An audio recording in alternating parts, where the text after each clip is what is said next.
Explain how you got the total number of dominoes in a set of 0 to 9.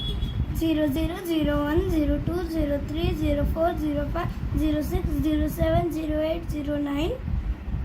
They all are 10. They all are equal to 10. In the second there are 9. In the third there are 8 7 6 5 4 3 2 1. They all are adding 55. Explain the total number of domino tiles in the set of 0 to 12. 0 0 0 1 0 2 0 3 0 4 0 5 0 6 0 7 0 8 0 9 0 10 0 11 0 12. They all are adding 13.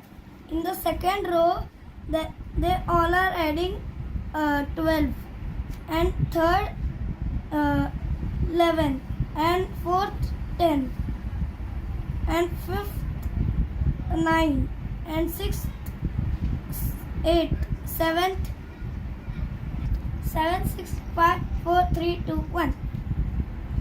They all add 91.